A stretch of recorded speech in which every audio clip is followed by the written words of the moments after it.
달란트 비유에서 한 달란트 받은 악하고 게으른 이 무익한 종은 한 달란트를 자기의 즐거움을 위해서 방탕한 것은 아니었습니다.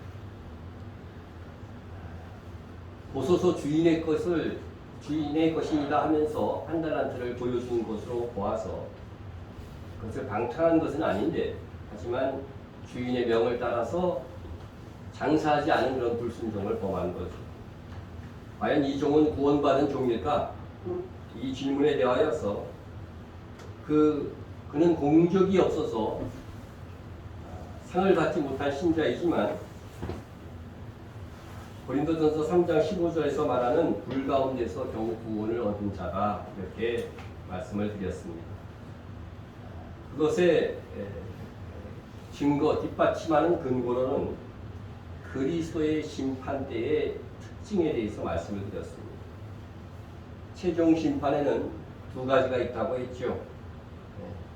물론 주님 다시 오실 때에 세상 나라를 심판하는 그런 심판도 있지만, 최종의 심판은 신자들이 받는 그리스도의 심판대가 있는 것이고, 그 다음에 불신자가 받는 흰 보좌 심판이 있습니다. 그래서 오늘 한 달란트, 또 5달란트, 또 2달란트 받은 종들은 다 그리스도의 심판대에서 심판을 받는 자들이기 때문에 일단 구원받은 신자들이라고 말씀을 드렸습니다. 그래서 다시 한번 정리하자면, 우리 심판에는, 최종적인 심판에는 두 심판이 있다.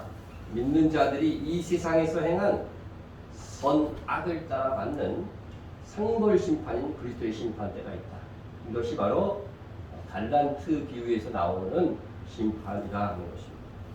둘째는 그리스도인들이 믿지 않는 불신자들의, 그리스도를 믿지 않는 불신자들의 심판인 흰 보좌 심판이, 이것이 최종적인 심판이다.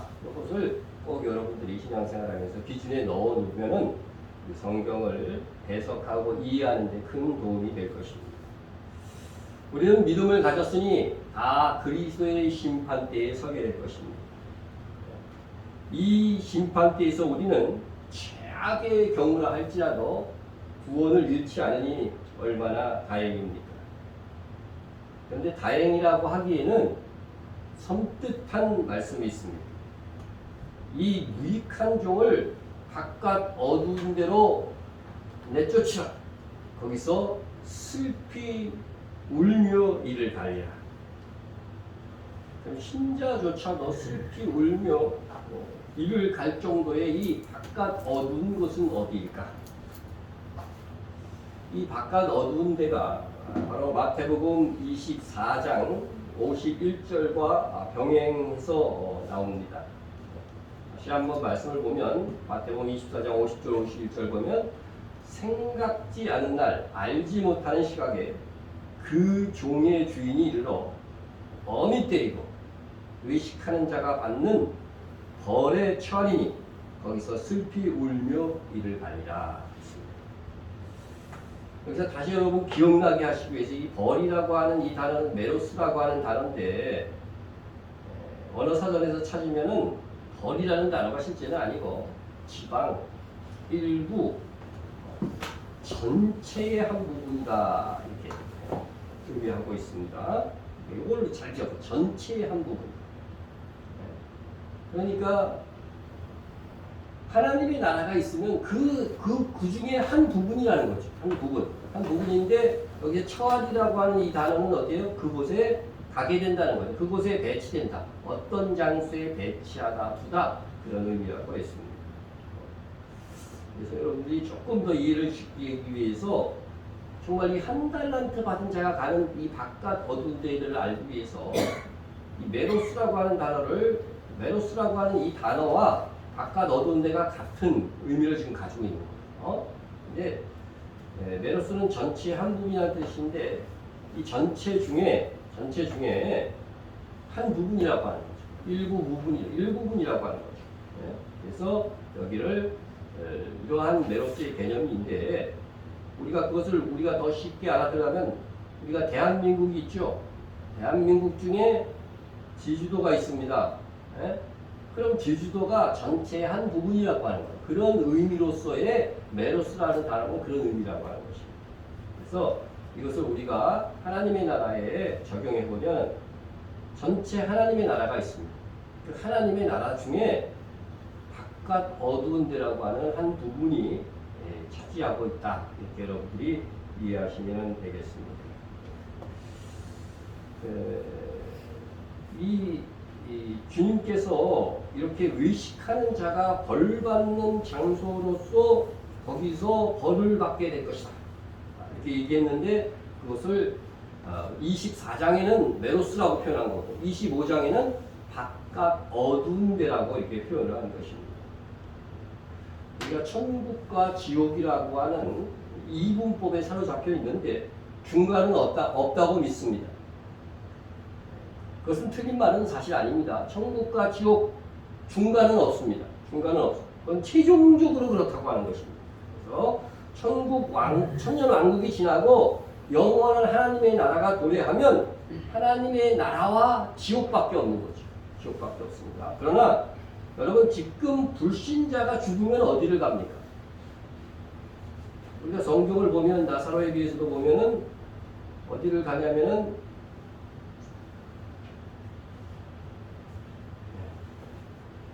음부라고 하는 곳에 갔죠. 그죠? 음부라고 하는 곳에 음부에 가서 부자가 막 고통받는 것을 볼 수 있죠. 여기는 어떻게 돼요? 사망의 장소. 사망의 장소. 불신자들은 죽으면 이곳에 갑니다. 신자들은 죽으면 어디 가요? 낙원에 들어가는 거죠. 낙원에 들어가는데 불신자는 죽으면 어디에 들어가냐면 음부라고 하는 곳에 들어가. 그러나 여기가 최종적인 지옥이 아니라 가요. 자, 이들이 최종적으로 가는 곳은 불못이라고 계시록에 표현되어 있습니다. 그것을 둘째 사망입니다. 한 번 죽으면 어떻게 돼요? 첫째 죽음에서는 음부를 가는 거고 둘째 사망을 하게 되면 어디로 가요? 이 바로 불못으로 가게 되는 거죠. 그런데 이 불못으로 가기 전에 바로 흰보자 심판에서 이들은 결정이 된다고 합니다. 흰보자 심판에서 결정이 됩니다. 그래서 개념을 여러분들이 그렇게 이해하시면 되겠습니다. 반면 신자가 죽으면 어떻게 되느냐? 신자가 죽으면 낙원에 들어갑니다. 지금 현재 내가 죽으면 어디 가요? 낙원으로 가는 거죠. 그러나 이제 모든 예수님이 강림하시고 모든 이제 세상 역사가 끝나면 그리스도의 심판 때를 거쳐서 신자는 어디에 들어가게 돼요? 상을 받는 자들은 어디로 가요? 상과 벌이 있는데 상을 받는 자들은 바로 천년 왕국으로 들어가는 거죠. 그죠? 벌을 받는 자는 어디로 갈까? 그것에 대해서 말해주는 분들이 거의 없다 생각합니다. 이 천년 왕국이 끝나고 나면 우리는 또 어디로 가요? 바로 영원한 하나님의 나라로 가게 되는 거죠. 이거는 계시록이 정확하게 나와 있어요. 20장, 21장만 읽으면은 여러분 이 순서를 그대로 알 수가 있습니다. 그러면은 여기서 상 받는 주와 함께 왕노릇 하는 자는 이쪽으로 이렇게 루트가 이렇게 가요. 성도는요 무조건 낙원에서 결국은 다 어디에 가요? 영원한 하나님의 나라로 가는 거예요. 결국은 그러나 이때 벌을 받는다고 하는데 이 벌 받는 사람은 도대체 어디로 가는 거예요? 그것이 바로 바깥 어둠입니다. 이 성도들도 결국은 마지막에는 어떻게 돼요? 천년왕국이 끝나고 나면 영원한 하나님의 나라의 백성으로는 참여하게 된다고 하는 것이 성경적 원리다 하는 것을 꼭 기억할 수 있기를 바랍니다. 자, 그러나 이 심판의 시기에 있어서는 보시면은 우리가 그리스도의 심판의 시기에 있어서는 우리가 다른데 있습니다. 심판의 시기에 있어서는 보니까 신자들은 어떻게 돼요? 이 첫째 부활이 언제 있어요? 천년왕국 후에 바로 있는 겁니다. 이게 바로 달란트 비유에서 나오는 이야기라고 하는 거죠. 신자들은. 그러나 불신자들은 어디에서 있냐면 우리 신자의 마지막 부활이 있는 요 시점에서 한 번에 부활해가지고서 그들은 바로 지옥으로 가는 그런 심판이 있다. 그래서 나중에 한 번 더 말씀을 드리겠습니다. 자, 우리들은 고린도후서 5장 10절에 보면 그리스도의 심판이 반드시 모든 성도들에게 있다는 말씀이 있는데 그 말씀에는 그 시기가 언제가 될 것이냐 하에 대한 것은 말씀이 없습니다. 그런데 이 열처녀 비유와 달란트 비유가 이어서 이렇게 있는 것을 보면 휴거 직후의 신자들의 상벌 심판인 그리스도의 심판대가 있는 것이 확실하다고 하는 것입니다. 그래서 그리스도의 심판대에서 다루어지는 것은 선을 행한 것뿐만 아니라 악을 행한 것도 다 다루어진다는 거죠. 이는 우리가 다 반드시 그리스도의 심판대 앞에 나타나게 되어 각각 선악간에 그 몸으로 행한 것을 받으려 함이라 했습니다. 그러니까 분명히 우리가 선을 행한 것은 뭘 받을까요? 상을 받을 수밖에 없고 악을 행한 것은 어떻게 돼요? 벌을 받는 거죠. 우리가 이렇게 생각하는 거예요. 악을 행한 것에 벌은 없고 상만 없을 뿐이다. 이렇게 생각할 수 있다는 거예요. 그러나 성경을 보면 그렇지 않아요. 악을 행한 것에는 반드시 너희가 무익한 말 한마디까지도 반드시 심판을 받게 된다고 예수님도 말씀하셨고 성경 곳곳에 그러한 말씀이 있는 것입니다. 이것이 이제 공동 번역을 보면은요 좀 더 정확하게 이게 번역을 잘 해놓은 것 같아요. 오히려 더 우리가 다 그리스도의 심판대 앞에 나가는 날에는 우리가 육체에 머물러 있을 동안에 한 일들을 숨김없이 드러나서 잘한 일은 상을 받고 잘못한 일은 벌을 받게 될 것이기 때문입니다. 똑같은 고린도후서 5장이지만 번역본에 따라서 이렇게 더 이렇게 상세하게 우리가 이해하기 쉽도록 이렇게 분명히 그리스도의 심판대는 상만 받는 게 아니라 벌도 받게 된다고 하는 것을 분명히 말씀하고 있는 것입니다. 자, 그래서 우리 신자들은 그리스도의 심판대에서 반드시 잘못한 것에 대한 벌, 징계를 받게 된다 하는 것입니다. 그래서 여러분 신자라도 믿음 후에 삶에 대한 상과 벌이 있어야 그게 하나님의 공의로운 의지요. 그죠? 그게 공의인 거죠. 일단 믿었으면 아무렇게나 살아도 아무런 처벌 없고 상만 없을 뿐이다. 이거는 하나님의 윤리에 맞지 않는 거예요. 그래서 우리가 이 하나님의 정의와 공의를 생각해도 신자도 믿은 다음에 잘못할 경우에는 분명히 그에 대한 벌이 있다고 하는 것입니다. 그래서 이렇게 벌을 받아 무려 1000년의 징계의 기간을 채우고 나면 후에 새하늘과 새 땅이 펼쳐질 때에 다시 하나님의 백성으로 합류하게 되는 것입니다. 이렇게 신자들은 그리스도의 심판대에서 상과 벌의 판결이 휴거 후에 완전히 결정이 되는 거예요. 완전히 결정이 됩니다. 물론 땅에서 휴거되지 못한 성도들은 대환난을 겪으면서 그리스도의 심판을 받는 것이 됩니다. 휴거되지 못하면 대환난에서 고통을 받을 거 아니에요. 그것 자체로 이미 그리스도의 심판이 된다는 것입니다. 그들은 대환난을 겪음으로써 주 안에서 단련되어 가기도 하지만 대환난 자체 속에 있다고 하는 것이 그들에게 하나의 형벌이 된다고 하는 것입니다.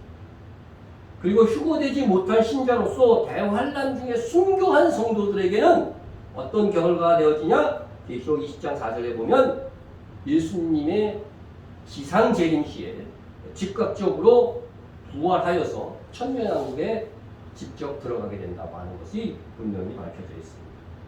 그리고 순교하지 않고 주님 지상재림할 때까지 살아있던 성도들은 부활의 몸이 아닌 회복된 몸으로서 천년왕국에 들어갑니다. 이렇게 이해하면 됩니다. 어쨌든 신자들의 심판은 그리스도의 심판대에서 완결이 되는데 중요한 것은 그리스도의 심판대의 판결을 따라 첫째 부활에 참여하는 성도들은 주와 함께 왕노릇하기에 천년왕국에 들어가면 됩니다. 반면 천년왕국에 들어가지 못하는 성도들, 불 가운데서 간신히 구원 얻은 것과 같은 성도들은 지상에서 천년왕국이 펼쳐지는 동안에 그럼 어디에 가 있는 것일까? 어디에 가 있는 것일까? 그것을 우리가 살피는 거예요. 그것이 바로 바깥 어두운 데와 관련이 있다고 하는 것입니다. 제가 바깥 어두운 데는 여러 이제 주석들을 찾아보니까 지옥이라고 되어 있더라고요. 저는 이것이 잘못된 주석이다 이렇게 생각을 하고, 물론 이것이 지옥이 아니라 최근에 발간된 해복력 성경에 보면은 주석에는 바깥 어두운 데는 지옥이 아니라 천년왕국에 탈락한 성도들이 가는 곳이라고 되어 있다. 그래서 저와 같이 생각하는 이런 주석들도 없는 것은 아니지만 아주 소수라고 하는 것입니다. 그러나 과연 이 해석이 옳을까?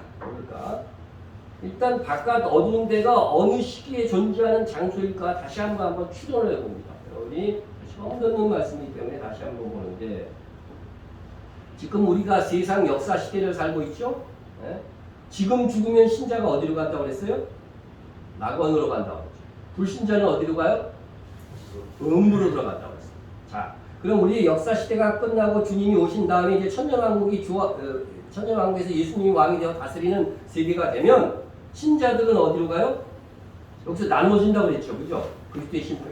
여기서 그리스도의 심판대가 있는 거예요. 나눠지면은 신자들은 두 군데로 가게 될 텐데, 한 군데는 첫째 부활 성도들. 이 천년왕국에서 뭐예요? 왕으로 타게 될 것이다.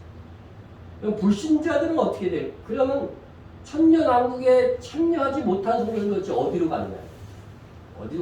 이게 바로 바깥 어두운 데라고 합니다. 불신자들은 천년왕국 동안 어디 있어요?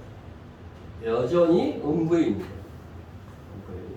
거고. 자, 그 다음에 이제 새 하늘과 새 땅이 이제 됐어요. 첫째 하늘과 첫째 땅이 없어지는 영원한 하나님의 나라에서 성도들은 어떻게 돼요? 주와 함께 왕으로 타던, 천년왕국에서 왕으로 타던 성도들은 세세토록 왕으로 할 것이다. 이것은 계시록 22장에 명백하게 나와 있어요.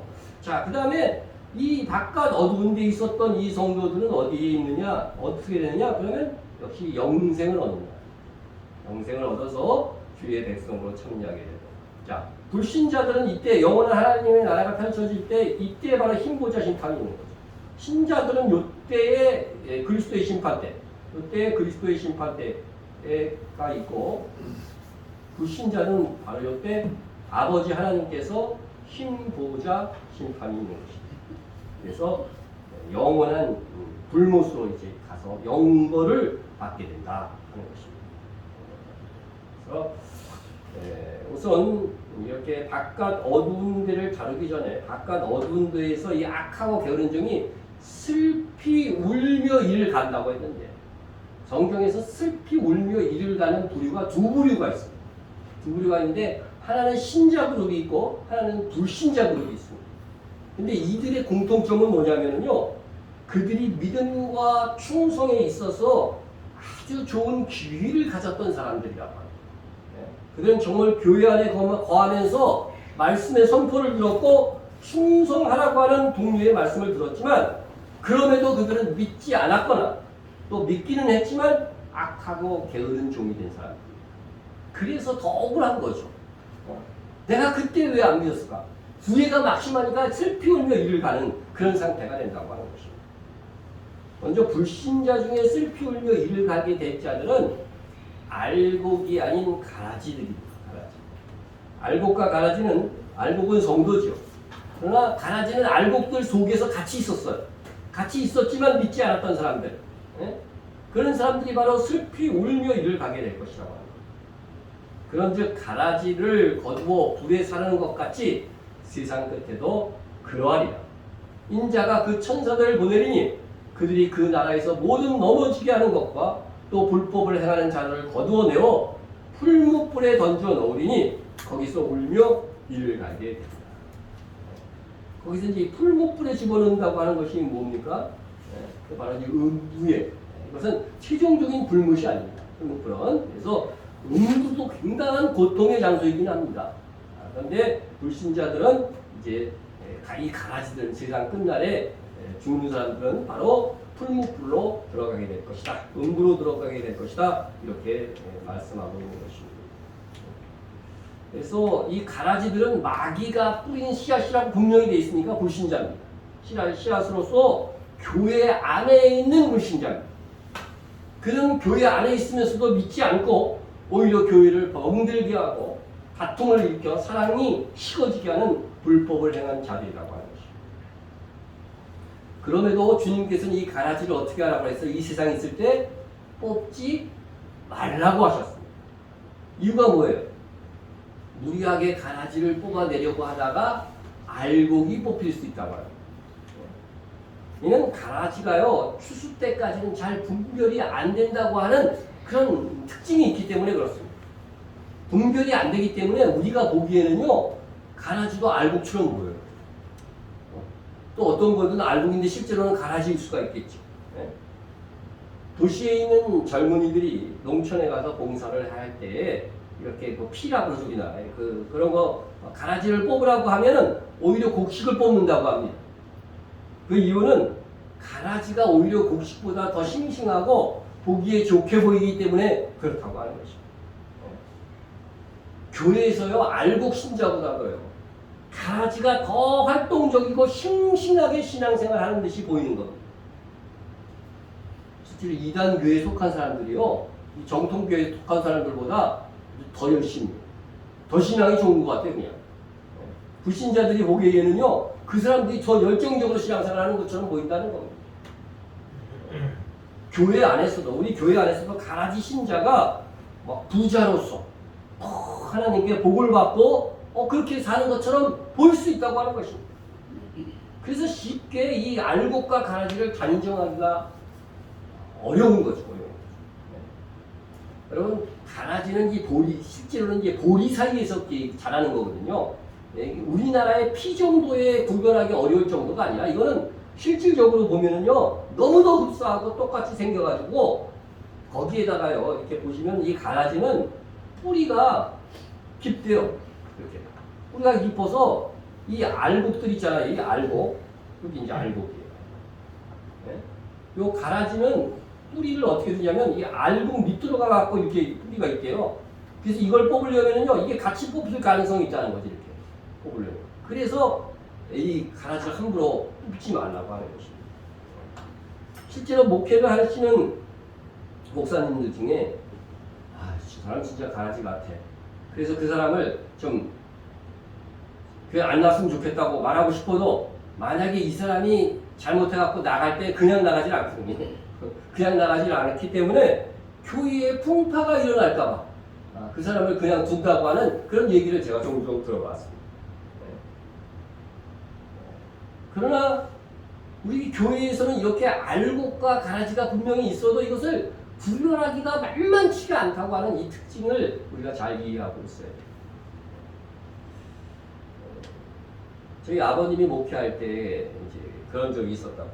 교회에 한 분이 너무 문제를 계속해서 일으키는 거예요. 목사님한테 와서는 그냥 알랑방구 끼고 충성하겠습니다 이렇게 얘기하고 또 다른 데 가서는 이제 목사님 막 비판하고 맨날 그러는 거예요. 이게 이 말이요, 돌고 돌면 다 들어옵니다. 그래서 우리 어머니도 저분은 좀 내보냈으면 좋겠다고 막 그렇게 충고를 할 정도로 그 정도의 분이었습니다. 그런데 저희 아버님이 그런 말, 나도 다 안다. 나도 다 아는데 어디 가나 저분은 어느 교회 가나 그렇게 할 거라고, 틀림없이. 그럴 바에는 차라리 내가 이해하고 있는 나한테 하는 게 더 낫지 않겠느냐. 그렇게 얘기해 주었다고 하는 것이. 그래서 우리 어머님 최근 그 얘기를 저한테 해주면서 그 이후에는 내가 그분에 대해서 아버님한테 이렇게 이야기하지 않았다 하는 그런 저희 어머니 이야기를 들었습니다. 그런데 세월이 지금 그 이후로부터 한 3, 40년 흘렀는데요. 그분이 지금 엄청나게 충성스러운 주의 종이 되었어요. 장로가 되어가지고서요. 지금도 저희 어머님한테 가장 이제 아버님은 다 은퇴하고 돌아가셨지만 어머님한테 와서 잘 대하고 성실하게, 우리 어머니 몸이 안 좋다고 그러면 우리 가족들이 멀리 있으니까 그분이 제일 먼저 달려가서 항상 병원도 데려가 주시고 그렇게 신실하게 사람이 바뀌었다고 하는 겁니다. 그 당시에는 가라지인 것처럼 생각했는데 나중에 보니까 어떻게 돼요? 변화되고 또 이해하고 그러니까 이게 실질적으로 보니까 알곡 신자였다는 것이죠. 그러니까 이 교회 안에서 보면요, 알곡과 가라지를 함부로 이렇게 판단할 수가 없다고 하는 것을 우리가 알아야 된다고 하는 것입니다. 그래서 하나님께서는 진짜 이 천사들은 알겠지만 이 마귀가 심어놓은 이 가라지를 예수님께서 가라지이지만 그냥 놔두라고 하신 것입니다. 놔두라고 하고 또 이 가라지로 인해서 알곡 신자들이요, 단련도 됩니다. 단련도 되고 기도하게 되고 더 큰 사랑의 사람으로 성숙될 수 있는 그런 긍정적인 면도 있기 때문에 놔두라 하신 것이라고 생각이 됩니다. 자, 이렇게 가라지는 이런 저런 목적으로 남겨두시다가 추수 때에는 결국은 풀목볼 음부로 들어가게 된다고 하는 것입니다. 그래서 가라지는 먼저 거두어 불사르게 단으로 묶고 곡식은 모아 내 곡간에 넣어라 이렇게 말씀하고 있습니다. 그래서 곡식은 모아 곡간에 넣는다고 하는 것은 휴거 후에 천년 왕국에 들어가는 정도이죠. 그래서 이 장막절을 다른 이름으로 수장절이라고도 하죠. 곡식을 이렇게 창고에 넣는 것, 그것이 바로 천년 왕국에서 일어날 일들을 일표적으로 보여주고 있는 거죠. 가라지는 어떻게 하고요? 불사르게 단으로 묶는다고 얘기합니다. 여러분 불사른다는 것이 아니고 불사르게 단으로 묶는 거예요. 묶는 거. 그래서 가라지를 최종 불사르고 하는 것은요. 흰보자 심판 때이니까 천년왕국 전에는 가라지를 묶어서 음부라고 하는 장소에 넣어놓는 것을 말하고 있는 것입니다. 그들은 음부에서 슬피 울며 이를 가게 될 것이다. 그들은 교회에 다니지 않은 것이 아닙니다. 단 마귀에게 속아서 믿지 못하고 오히려 마귀짓만 하다가 이용만 당했으니까 이를 갈만한 것입니다. 그들의 생각에는 자기들이 구원의 기회가 있었는데 이렇게 풀무불에 던져지니까 울며 이를 갈 수밖에 없는 형편에 이른 것입니다. 그런데 신자들 중에서도요, 울며 이를 가게 될 사람이 있다.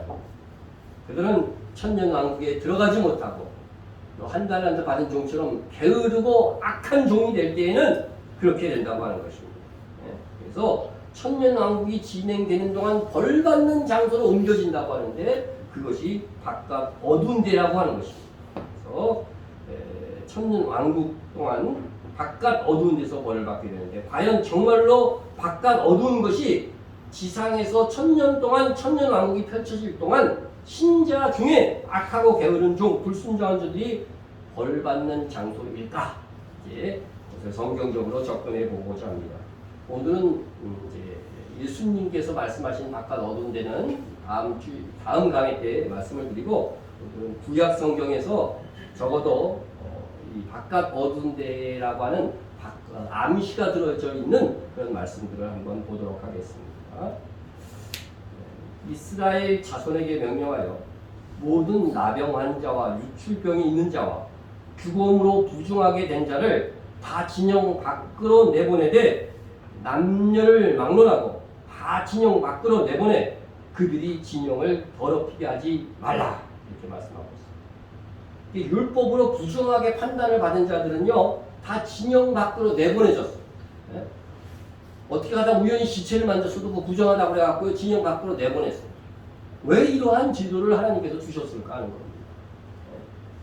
이것은 바로 이 사람들이 이스라엘 백성, 하나님의 백성이 아닌 건 아닙니다. 이 부정함이 시기를 채워가지고서 해소가 되면 다시 진영 안으로 들어오는 거예요. 나병 환자들도 오늘과 같은 그런 나병뿐만 아니라 이 피부병도 다 그렇게 치료되기 때문에 그 피부병이 나으면 다시 진영 안으로 들어오게 되는 것입니다. 그래서 이것이 신자들이 최후 심판, 그리스도의 심판에서 부정하게 판단되는 자들이 천년왕국에 들어가지 못하고 바깥 어두운 데로 보내져서 외식하는 자들에 대한 벌을 받게 될 것에 모형이 된다. 이렇게 생각할 수 있습니다. 여러분 성경은요, 신구약 성경이 다 통해져 있고 다 암시가 있고 예언이 있고 그것이 점점 밝아져서 우리에게 이르게 되는 것입니다. 구약 성경에서 또 이스라엘 진영 밖으로 쫓겨났다가 다시 합류되는 이런 사건들이 종종 기록되어져 있는데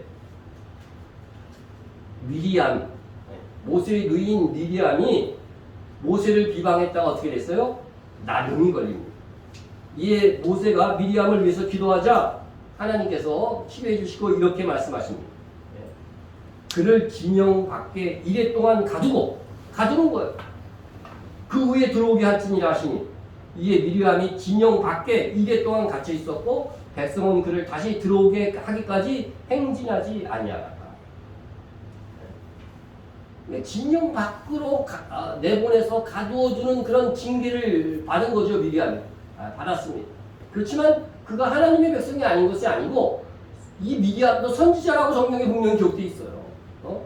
하나님의 선지자임에도 불구하고 징계를 받아서 진영 밖으로서 가두어 두었다가 다시 진영 안으로 이게 들어오게 해서 다시 합류하게 해서 하나님의 백성으로 나아갈 수 있게 하신 것입니다.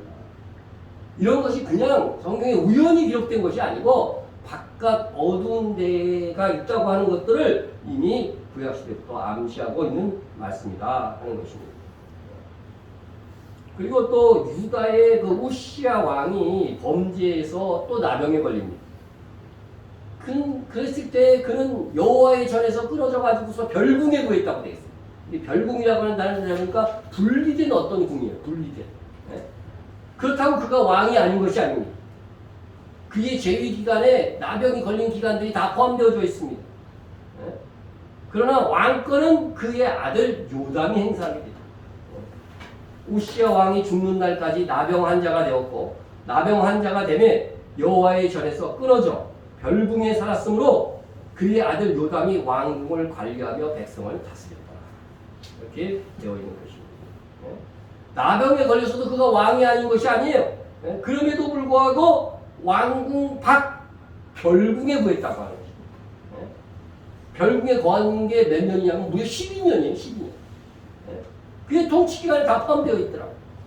하지만 실제적인 왕권은 누가 행사했어요? 아들 요담이 행사했다고 하는 것입니다. 왕이지만 범죄의 결과로 별궁에 거하여 왕권을 행사하지 못한 이 모델 역시도 바깥 어두운 데 있으면서 성도임에도 불구하고 왕권을 행사하지 못할 신자들의 모형이 된다 할 수 있는 것입니다. 우리가 죽은 다음에 신자임에도 징계를 받을 수 있다. 벌을 받을 수 있다는 이것이 굉장히 거부감으로 다가올 수 있습니다.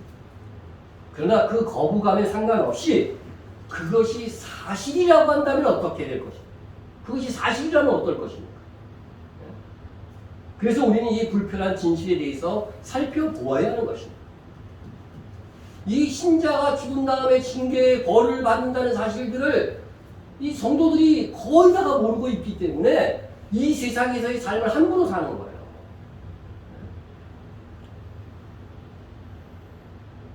천년 왕국에 부활하지 못하고 마지막 부활로 영원한 하나님의 나라에만 들어가는 성도들이 있다는 것은 분명한 사실입니다. 그래서 우리가 이번 달 암송 구절에도 있었지만 고린도전서 15장 23절부터 24절 말씀을 여러분 꼭 기억에 담고서 여러분 생활하시길 바랍니다. 여러분 그리스도의 부활, 첫 번째 부활에는 그리스도의 부활이 먼저는 뭐라고 했어요? 첫 열매로 그리스도가 일어나라고 그랬죠. 그리스도의 부활이 있는 것입니다. 그 다음에 누구의 부활이 있어요? 그리스도께서 강림하실 때 그에게 속한 성도입니다. 그러니까 그리스도께서 강림하실 때 그에게 속한 성도는 수도되는 성도잖아요. 그리고 최종적으로 대환란에 순교한 성도들이 부활해서 그들이 주와 함께 왕국할 것이라고 되어 있습니다. 그 다음에 언제 부활이 있다고요? 그 후에는 마지막이니 그리스도께서 나라를 아버지께 바칠 때라고 분명히 말씀하고 있습니다. 그때는 천년왕국이 끝난 다음 그것은 계시록 20장 7절 11절을 읽어보면 알 수가 있습니다. 그래서 요때의 신자들이 이제 주와 함께 왕노할 때 하는 성도들의 부활인데 그 나머지 신자들은 어디에 있어요? 죽은 상태로 그대로 있고 천년까지 보십시다 말씀. 그 나머지 죽은 자들은 그 천년이 차기까지 살지 못하다. 분명히 말씀하고 있는 것이죠. 여러분 불신자도 부활을 해요 안 해요? 부활하죠. 무슨 부활이라고 그래 그들은? 우리는 생명의 부활이라고 되어 있고 그들은 사망의 부활이라고 되어 있어요. 사망의. 근데 신자에게는 첫째 부활이 있고 마지막 부활이 있어요. 그런데 불신자들은 첫째 사망, 그들은 부활이라는 단어를 안 써요. 그죠? 첫째 사망과 둘째 사망이 있다고 해요. 둘째 사망이 있다고 해요. 첫째 사망은 뭡니까? 육신적인 죽음이죠. 둘째 사망은 흰보자 심판에서 최종적인 심판 확정을 받고 불못에 들어가는 것을 말한다고 하는 것입니다. 그래서 신자는요, 회복될 수 없는 영원한 사망인 둘째 사망이 없습니다. 그러나 불신자는 영원한 둘째 사망이 있습니다. 그들은 계시록 20장에서 천년 왕국이 끝나는 시점에서 부활할 것입니다. 불신자들의 부활이죠. 그들은 그래서 사망의 부활이다. 영원한 사망에 이르는 심판을 받기 위해서 부활하기 때문에 그렇습니다. 이 말씀으로 다시 한번 하게 합니다. 또 내가 크고 흰 보좌와 그 위에 앉은 이를 보니, 이제 나라를 아버지 하나님께서 바쳤기 때문에 여러분 구약시대 왕은 최종적인 권위가 뭐냐면 심판이야, 재판하는 권위예요. 그런데 이제 그동안은 그리스도께서 심판하셨지만 이제는 누가 심판해요? 나라를 아버지께 바쳤기 때문에 아버지 하나님이 하시는 거예요. 바다가 그 가운데서 죽은 자들을 내주고 또 사망과 음부도 그 가운데서 죽은 자들을 내주며 각 사람이 자기의 행위대로 심판을 받고, 그렇죠? 각 사람이 자기 행위대로, 그죠? 행위대로 심판을 받고 사망과 음부도 불못에 던지지니 이것이 둘째 사망. 그 신자의 심판은 이때 딱 한 번으로 끝나는 겁니다. 근데 이 사망과 음부도 어디에 던져져요? 불못에 던져진다고 했는데 이게 무슨 의미라고 그랬어요? 그동안 음부가 존재해 왔잖아, 불신자들이요. 그런데 이게 불신자들이 심판을 받고 다 어디에 들어가요? 불못으로 들어가니까 그동안 존재했던 사망한 자들이 있는 이 음부는 존재 가치가 없는 거죠. 그것도 다 불못에 그냥 던져져 버린다고 하는 그런 말씀을 기록하고 있는 것입니다. 자, 그래서 우리들은 이제 신자는 상급이 있는 첫째 부활과 징계와 형벌이 있는 마지막 부활로 구분되어 있다는 사실을 알고 우리는 이제 더 좋은 부활, 첫째 부활에 참여하는 그러한 신자가 되어야 되겠다. 몇 번 이 말씀을 봅니다. 어떤 이들은 더 좋은 부활을 얻고자 하여 심한 고문을 받되 후차히 풀려나기를 원하지 않아요. 여러분 적당히 이렇게 그죠? 자기 죄를 감추면서 이렇게 풀려날 수 있었음에도 불구하고 더 좋은 부활이 있다고 아는 성도들은요 그것을 얻고자 후차히 막 노력하지 않았다고 하는 그 말씀이 있는 것입니다. 여러분 더 좋은 부활, 그 첫째 부활을 얻고자 성도들이 어떻게 살았는지 여러분 배워야 됩니다. 그러면 더 좋은 부활에 이르지 못한 성도는 어떻게 될까? 그에 대한 벌이 있다는 말씀의 경고를 우리가 살펴보았습니다. 하지만 우리가 첫째 부활에 이르는 자가 되고자 다시 그 경고의 말씀들을 살펴볼 필요가 있습니다. 너희는 마치 그 주인이 혼인집에 돌아와 문을 두드리며 곧 열어주려고 기다리는 사람과 같이 되라. 주인이 와서 깨어있는 것을 보면 그 종들이 복이 있으리로다.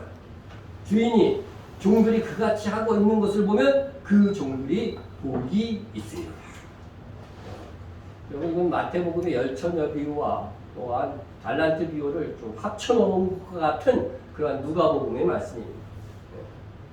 여기서의 종들은 누굽니까? 예수 그리스도의 종이겠죠. 이 종들 중에 깨어있는 종들만 뭐가 있다는 거예요? 복이 있다고 하는 것입니다. 모든 종이 복이 있다는 것이 아니에요. 모든 처녀들이 복이 있다고 한 것이 아닙니다. 깨어있는 자들만 복이 있다. 여러분 깨어있는 것 이거는 열처녀 비유에서 나왔던 교훈이죠. 또 이 달란트 비유에 있는 종들 이렇게 종들이 그같이 하고 있는 주님의 말씀대로 하고 있는 것을 보면 그런 자들만 복이 있다고 분명히 말씀하고 있는 것입니다. 이것은 예수님께서 다시 오실 때 있을 말씀이기 때문에 이어지는 말씀을 보면요. 그러므로 너희도 준비하고 있으라 생각지 않은 때에 인자가 오리라 하는 누가복음 12장 40절의 말씀을 주시면서 하신 이 교훈이라고 하는 것입니다.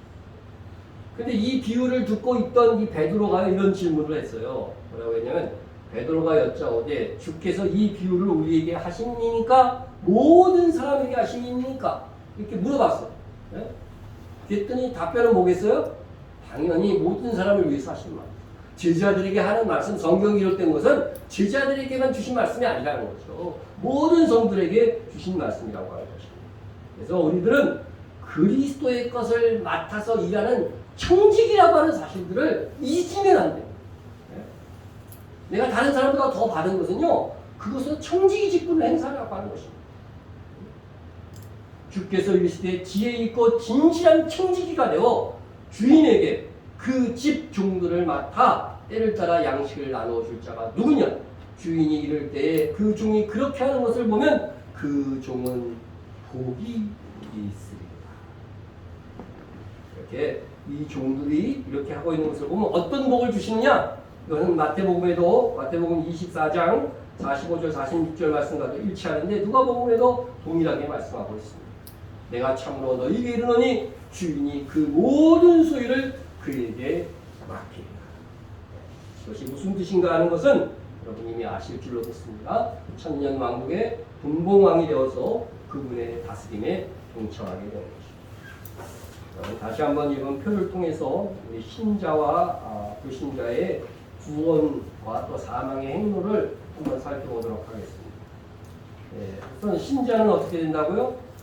지금 죽으면은 낙원이라는 곳에 가게 됩니다.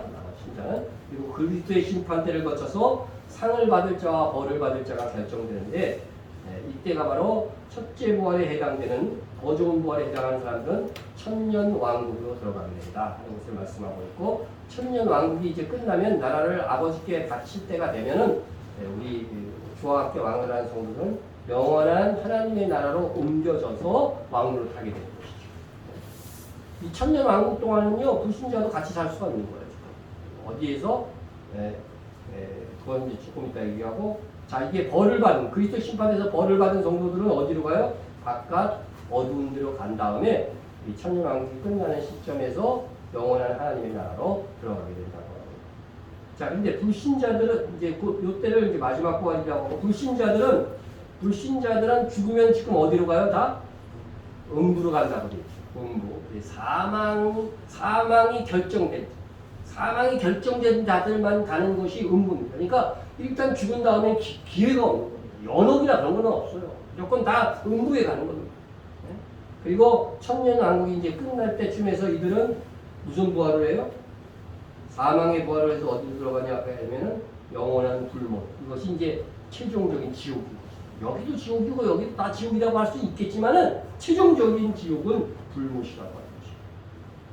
그들이 바로 사망의 부활을 해서 흉보자 심판을 통해서 들어가게 된다. 그런 거 우리가 꼭 인지하고 기억해야 돼요. 그래서 신자임에도 바깥 어두운 데서요 벌을 받는 천년의 세월이 있을 수 있음을 우리가 인지해야 돼요. 하나님의 백성이 되면은 절대적인 원리가 뭐냐면요 사람이 무엇으로 심든지 그대로 거두리라. 여러분 은혜만을 생각해서 내가 어떻게 하든지 그냥 벌은 안 받고 하늘에 가서 최소한 백성으로서는 행복하게 살아 이렇게 생각하기 쉽다고 하는 거죠. 그러나 성경은요 믿는 자들에게 적용되는 원리가 뭐냐면요 무엇으로 심든지 그대로 거두리라고 하는 것입니다. 주님 하면서 믿음으로 고백하면서 그분의 말씀과 주신 사명을 따라 살지 않는다고 한다면 그것을 알고도 행하지 않았다고 한다면 그 받을 징계가 적지 않다고 하는 것입니다. 슬피 울며 이를 갈 정도의 고통이 될 것입니다. 그곳에서 말씀 그대로 우리의 악한 행동에 따른 보응을 다 받고 나오게 될 것입니다. 다음 강의에 주님이 하신 말씀도 이렇게 배우는데 주님도 그런 비유를 통해서 여러 번 그런 말씀을 하셨어요. 보니까 우리가 100년을 사는데도 이거 참 적지 않은 기간 아닙니까? 1000년을 바깥 어두운 곳에서 살아야 한다면 그 자체로도 큰 고통일 것입니다. 그런데 그것이 신자들이 벌받는 장소. 그러면 오늘 우리가 어떻게 살아야 될까? 정신을 차려야 됩니다. 주신 달란트가 무엇이든 그것으로 주의 일을 감당해야 합니다. 지금 내게 남아있는 달란트가 작을 수도 있습니다. 나이가 들어서 이제 활용할 수 있는 것이 별로 없을 수도 있습니다. 그러나 바울처럼 우리의 인생의 마지막 순간까지 상 얻고자 달려가야 됩니다. 형제들아, 나는 아직 내가 작은 줄로 여기지 아니야. 여러분, 작은 줄로 여기지 아니한 것이 무엇일까? 그걸 생각해야 되잖아요. 여러분, 상이 없다면 마지막까지 이게 열심히 살 필요가 있어요. 형제들아, 나는 아직 내가 작은 줄로 여기지 않고 오직 한 일, 뒤에 있는 것은 잊어버리고 앞에 있는 것을 잡으려고 표대를 향하여 그리스도 예수 안에서 하나님이 위에서 부르신 뭐를 받아요? 부름의 상을 위해서 달려가는 거예요. 그가 내가 작은 줄로 여기지 않았던 것은요, 부름의 상인 겁니다. 상은. 그는 마지막 순간 하루까지라도 부름의 상을 위하여서 열심히 살았다고 하는 그 고백을 하고 있는 것입니다. 여러분, 단순히 벌받지 않기 위해서 신앙생활하면 안 됩니다. 나의 인생에는 앞에 있는 표대를 향해서 달려가야 돼. 내 인생에 남은 한 시간이라도 부름의 상을 얻기 위해 달려가야 벌도 받지 않는 것은 물론 영원히 잃어버리지도 않고 축소되지도 않는 천년왕국도 주어지는 구원 부름의 상을 얻게 되는 것입니다. 우리가 이를 알고도 행하지 않는다고 한다면 더 많이 맞는 주문이 될 것이라고 말씀하고 있습니다. 우리 천년왕국에서 반드시 반가이 만나서 기쁨을 나눌 수 있도록 지금 이 땅에서 착하고 충성된 종이 됩시다. 기도하겠습니다.